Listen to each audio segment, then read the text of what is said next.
தமிழகத்துக்குள்ளேயும் அந்த புராணங்கள அவங்க நம்ப வச்சது எப்படி? அவங்க அந்த விஷயத்த அவங்க எப்படி உள்ள கொண்டு ஏன்னா இங்க வந்து நம்ம நாட்டுப்புறவியல்ல நெறைய படிச்சிருக்கோம். அதுல என்ன இருக்குன்னா, மாரியம்மன் கதை அப்படின்னு அதுல ஒண்ணு வருது அப்படின்னா, அது ரொம்ப கீழ்நிலையில யார் இருக்க ஒருத்தன் இறந்துட்டான் அப்படின்னா, அவன கடவுளாக வச்சு கும்பிடக்கூடிய ஒரு வழிபாடு இங்க இருந்துகிட்டு இருக்கு.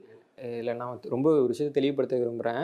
ஆரியர் இங்க வர்றப்ப எதையுமே எடுத்துட்டு வரல. எதையுமே எடுத்துட்டு வரல. ஏன்னா அவங்க வர்றப்ப பார்த்தீங்கன்னா, அந்த தேவ அசுர கதை, 10 அரசர்கள் போர்ன்னு ஒரு கதை. இது 2ம் வந்து அவங்க இல்ல நான் நார்த்ல இருந்து இங்க வரும்போது இல்ல. அதுக்கு முன்னாடியே நமக்கு இந்த கதையெல்லாம் தெரியும். ஏன்னா நீங்க பார்த்தீங்கன்னா, மகாபாரத கதை பத்தி அவங்க நமக்கு சொல்லணும்னு கிடையாது.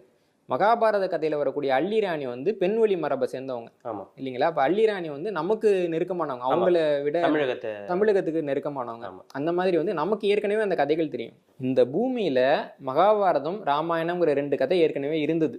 அது வந்து வால்மீகி வந்து சொந்தமாலாம் எழுதல. ஏற்கனவே இருந்த கதை. அந்த கதையை எடுத்துக்கிட்டு எந்த அளவுக்கு அவங்களுக்கு சார்பா எழுத முடியுமோ அந்த அளவுக்கு அவங்களுக்கு சார்பா அவங்க மாத்தி எழுதினாங்களே தவிர அந்த கதை கூட அவங்களோட கிடையாது. அப்ப வால்மீகி ராமாயணம் யாருடைய கதை? தமிழர்களுடைய கதையா?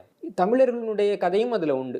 அது வந்து ஒரு குறிப்பிட்ட என்ன நீங்க ராமாயணம்ங்கிறது ஒரு கதை கிடையாது. அதுல வந்து நிறைய கிளை கதைகள் இருக்கும். அதே மாதிரி ஒரு ராமாயணம் கிடையாது. இந்தியாவில் 1300க்கும் மேற்பட்ட ராமாயணங்கள் இருக்கு. ஒவ்வொரு தனி மனிதருக்கும் ஒரு ராமாயணம் இருக்கு. இப்போ பழங்குடி மக்களுக்கு ஒரு ராமாயணம் இருக்கு. அந்த ராமாயணத்துல பாத்தீங்கன்னா ராமனும் ராவணனும் உட்காந்து பேசிட்டு இருப்பாங்க. அந்த பழங்குடி மக்களோட ராமாயணம். அப்போ சீதையும் மண்டோதரியும் அவங்க 2 பேரும் வந்து சாய் குடிக்கிறதுக்காக விறகு சுள்ளிய பொறுக்க போயிருப்பாங்க. இந்த காட்சி இருக்கு. ஏன்னா அவங்க வந்து அந்த மக்கள் அவங்களுக்கு தேவைப்பட்ட ராமாயணத்தை வந்து பிரம்மாண்டம் இல்லாம ரொம்ப எளிமையா எழுதிக்கிட்டாங்க. ஸோ அப்ப ராமாயணம் அப்படிங்கிறது தமிழகத்துல நடந்த ஒரு கதையா? இல்ல, அது வந்து இந்தியாவினுடைய அனைத்து மக்களுக்குமே சொந்தமான ஒரு கதை தான். அதுல சில பகுதிகள் வந்து தமிழகத்தோட தொடர்புடையது.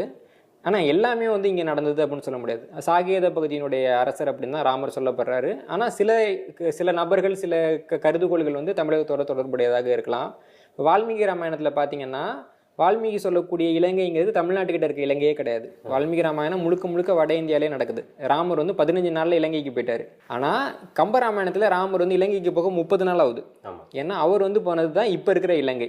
அதே மாதிரி வால்மீகியுடைய ராமாயணத்துல வந்து ராமன் இலக்குழி 2 பேருமே வந்து அசைவம் சாப்பிட்டாங்க, மது அருந்தினாங்க அப்படிங்கிற மாதிரி இருக்கும். இப்போ வந்து மது அறிந்தினாங்கன்னு இருக்கும். அது போக நீங்கள் மான்னு பார்க்குறப்போ மானை வந்து சாப்பிட்றதுக்காக தான் ராமர் வந்து வேட்டையாட போவார். கம்பர் வந்து அதை பொன் மான்னு மாற்றிருப்பார்.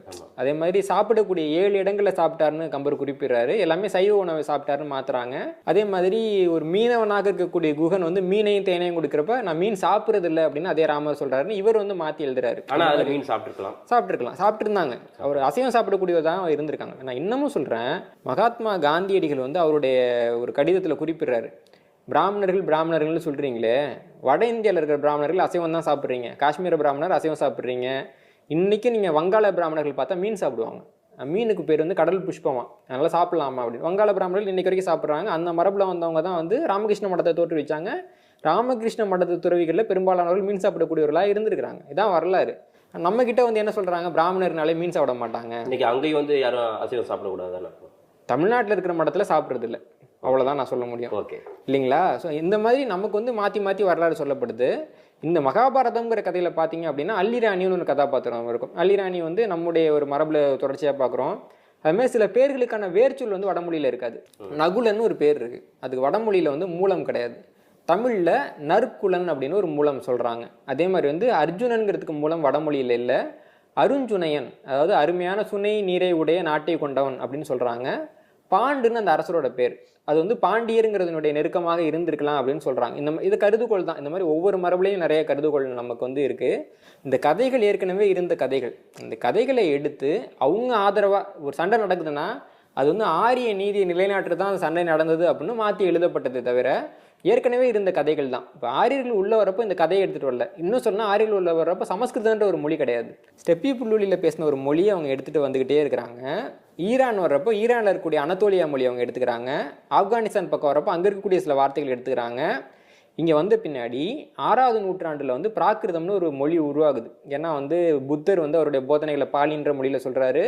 மகாவீரர் வந்து அவருடைய போதனைகளை வந்து சூரசேனிங்கிற மொழியை பயன்படுத்தி